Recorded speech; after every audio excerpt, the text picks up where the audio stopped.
Halo, Assalamualaikum warahmatullahi wabarakatuh. Salam sejahtera untuk kita semua. Semoga kita semua dalam kondisi yang sehat. Pada video ini, kita akan sama-sama mempelajari mengenai responden conditioning. Nah, sebelum kita mulai, saya akan mencoba membandingkan antara operan conditioning yang Anda sudah pelajari dengan responden conditioning. Nah, kalau yang disebut dengan operan conditioning, kita membuat pengkondisian dengan memanipulasi konsekuensi dari perilaku yang ditampilkan. Nah, misalnya kita hendak mengajarkan anjing kita untuk duduk, gitu ya. Nah, ketika kita bilang duduk, kemudian anjing kita duduk, maka kita akan berikan reward yang merupakan konsekuensi dari dia duduk. Tapi kalau kita bilang duduk, kemudian anjing kita masih lari-lari, maka kita tahan reward-nya dan kita tidak berikan kepada anjing. Nah, kalau itu kita lakukan berulang kali, nanti pada satu situasi, maka kalau kita bilang duduk, maka anjing akan terus duduk karena dia ingin mendapatkan konsekuensinya, yaitu makanan. Gitu ya. Nah, itu adalah operan conditioning. Bedanya apa dengan responden conditioning gitu ya? Kalau responden conditioning yang kita manipulasi atau yang kita kontrol adalah stimulus yang mendahului dari respons yang kita harapkan. Nah, seperti apa? Kita pelajari dulu apa yang disebut dengan unconditioning stimulus dan unconditioning response. Pada dasarnya, unconditioning response itu adalah suatu reaksi yang sifatnya refleks dari seseorang individu, gitu ya. Ketika ada suatu stimulus yang bersifat unconditioning. Misalnya apa? Misalnya kalau misalnya kita memasukkan makanan ke mulut kita, kemudian secara tidak sadar ada reaksi fisiologis yaitu pengeluaran air liur dari dalam mulut kita. Nah, mengeluarkan air liur itu merupakan respons yang sifatnya unconditioning, gitu ya, terhadap stimulusnya itu adalah makanan yang ditaruh di mulut kita.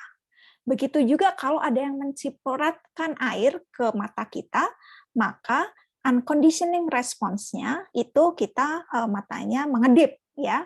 Nah, itu yang disebut dengan unconditioning response. Oleh karena itu, unconditioning response itu merupakan hal yang wajar bagi setiap orang.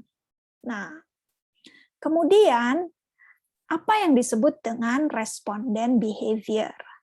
Responden behavior itu terjadi apabila unconditioning stimulus tadi kita pasangkan dalam pemberiannya sehingga menghasilkan suatu respons tertentu. Di mana kalau pemasangan itu dilakukan berulang kali, nanti stimulus yang netral tadi berubah menjadi conditioning stimulus, gitu ya. Dan dan respons yang diberikan kepada conditioning stimulus tadi disebut responden behavior. Contohnya apa, Mbak Rosi? Oke, contohnya di sini kita sudah melihat ada anjing yang sedang menatap makanannya. Secara alamiah, maka anjing itu akan mengeluarkan air liur sebagai bentuk unconditioning response terhadap unconditioning stimulus yaitu makanan. Nah, kemudian kita pasangkan ketika kita memberikan makanan, maka kita juga memencet bel, gitu ya. Nah, ketika pemasangan itu terus-menerus dilakukan, ada suatu titik di mana anjing itu belajar bahwa ketika ada bel, maka dia akan mengeluarkan air liur walaupun tidak ada dagingnya. Nah, reaksi di mana munculnya air liur terhadap bel tadi, itulah yang disebut dengan responden behavior. Oke, semoga Anda paham ya. Jadi ini adalah bagannya, yaitu ketika kita memberikan makanan, maka akan ada air liur, itu biasa.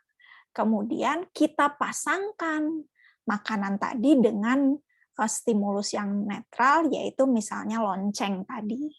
Sehingga ketika sudah terjadi pengkondisian beberapa kali, maka bunyi lonceng itu akan menimbulkan reaksi mengeluarkan air liur pada anjing tadi. Ya, semoga Anda lebih jelas ya yang dimaksud dengan responden behavior. Nah, yang menjadi kata kunci menurut Pavlov ya pada tahun 1927, sudah hampir satu abad nih ya teorinya ya. Timing itu menjadi penting gitu ya. Timing antara pemberian unconditioning stimulus dengan stimulus yang sifatnya netral. Kita bisa lihat di sini ada 4 pengkondisian terkait dengan timingnya.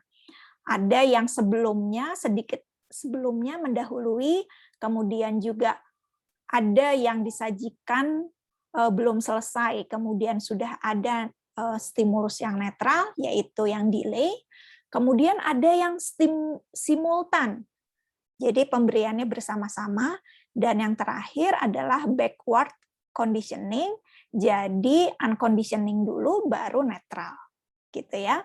Nah, nanti Anda lihat mana yang paling efektif dalam menstimulus terbentuknya responden behavior dari keempat timing yang sudah dijelaskan barusan. Nah, di sini ada higher order conditioning, jadi one step ahead dari yang pengkondisian yang tadi dasar gitu ya. Jadi misalnya ketika kita misalnya membuat percobaan, misalnya kita menyemprot air gitu ya ke wajah seseorang, maka sebagai bentuk survivalnya dia akan mengedipkan mata gitu. Kemudian kita pasangkan ketika menyemprotkan air tersebut dengan suara bel gitu ya. Nah, nanti outcome dari pengkondisian itu adalah ketika ada suara bel, maka mata kita akan mengedip gitu ya. Padahal sebenarnya bel itu kan stimulusnya awalnya netral. Nah, setelah itu ketika sudah ada responden behavior terhadap suara bel, kita pasangkan kembali si bel itu dengan misalnya pemberian sinar dari senter misalnya gitu ya. Nah, itu kita lakukan berulang kali, akhirnya outcome-nya kalau ada senter dinyalakan, maka mata kita akan mengedip. Itu yang disebut dengan higher order conditioning. Sehingga proses pengkondisiannya ada 2 kali. Oke.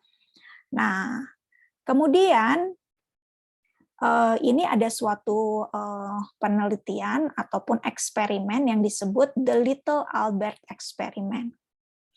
Anda silahkan melihat YouTube-nya. Saya sudah mencantumkan link-nya gitu ya di Live Unpad. Silahkan Anda mempelajarinya. Pada dasarnya penelitian ini dilakukan Watson ya sudah lama, dan ini membuktikan memang ada juga reaksi emosi dari pemasangan stimulus yang unconditional terhadap respons yang unconditional. Nah, jadi disebut dengan responden conditioning yang bersifat emosional atau conditioned emotional response, gitu ya. Nah, ini suatu eksperimen yang kalau sekarang mungkin sudah tidak bisa dilakukan lagi karena memang secara kode etik ini tidak sesuai, gitu ya. Tapi kita bisa lihat dari apa yang sudah dilakukan Watson terhadap Little Albert. Silahkan Anda melihat videonya. Nah, pada dasarnya responden conditioning ini bisa menghasilkan conditioning emotional response yang bersifat positif ataupun negatif. Contohnya seperti apa?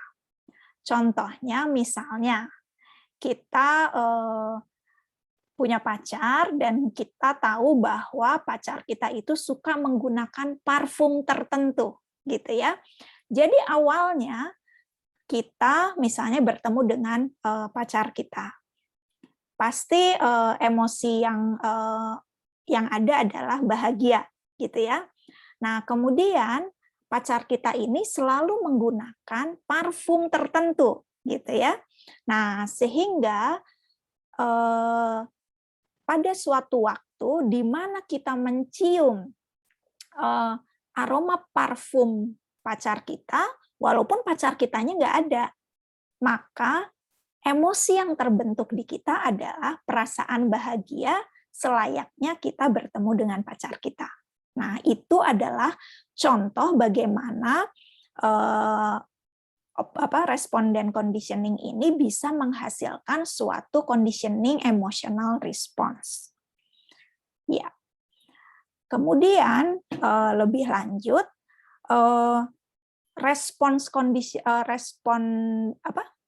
respon yang bersifat responden ini apakah bisa hilang? Bisa, tentu saja.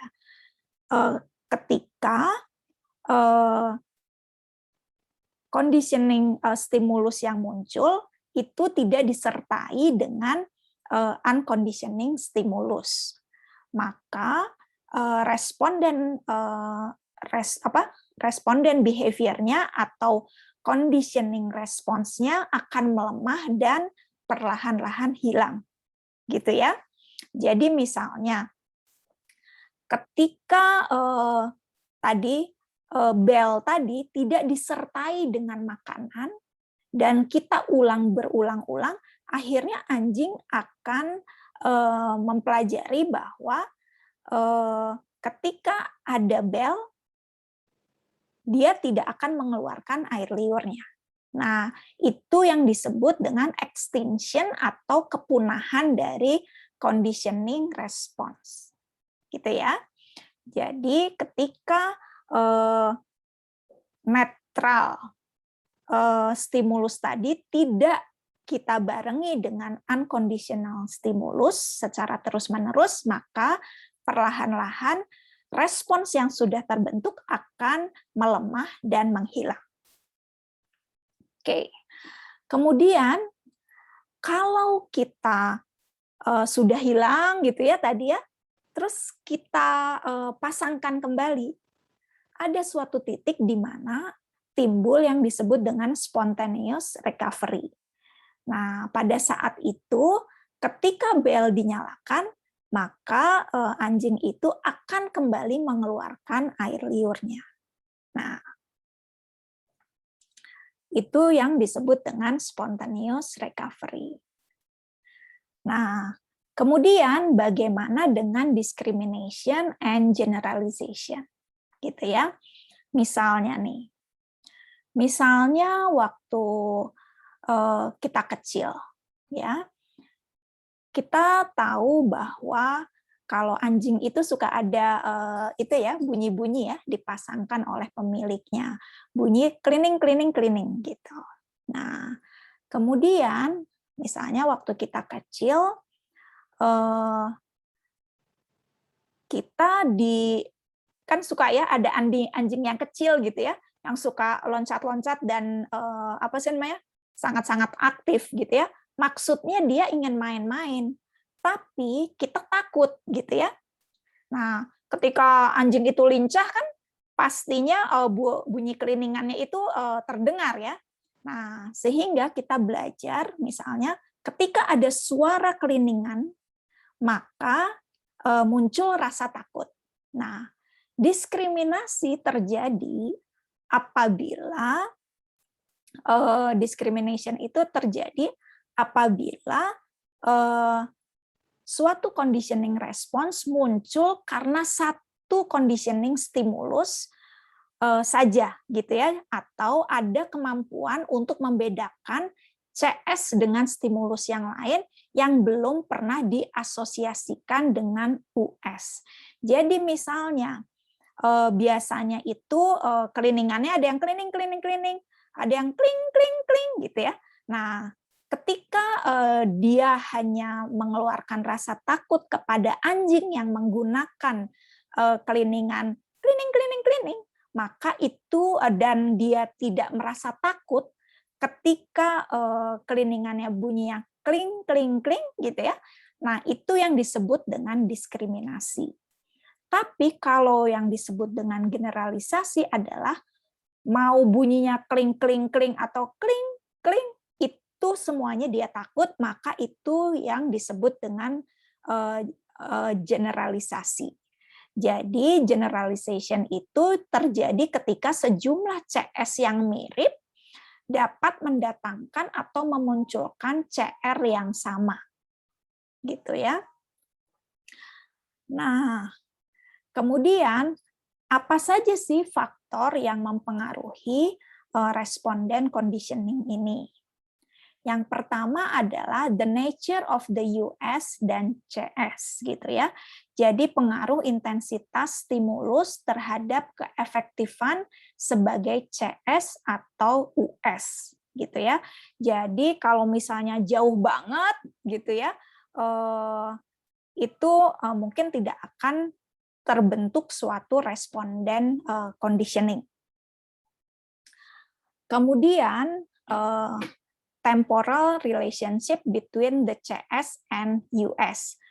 Agar pengkondisian berada pada taraf yang paling efektif, maka timingnya NS harus mendahului US, gitu ya. Jadi kalau misalnya NS-nya yang netralnya tadi telat, mungkin itu tidak akan seefektif kalau NS-nya mendahului US-nya. Oke. Nah, kemudian kontingensi between CS dan US, yaitu stimulus antara NS dan US dimunculkan bersama-sama setiap uji coba. Jadi kalau terus-menerus kontingensi, ya, maka itu akan terbentuk suatu responden conditioning. Mungkin saya akan menjelaskan lagi yang the nature of the US and CS yang pertama tadi ya. Jadi pengaruh intensitas stimulusnya gitu ya. Jadi kalau sering dilakukan itu maka akan lebih kuat gitu ya, dan intensitasnya lebih tinggi. Kemudian ini juga terkait dengan the number of pairing. Jadi semakin banyak jumlah pemasangan antara NS dan US, umumnya akan memproduksi pengkondisian yang lebih kuat, gitu ya.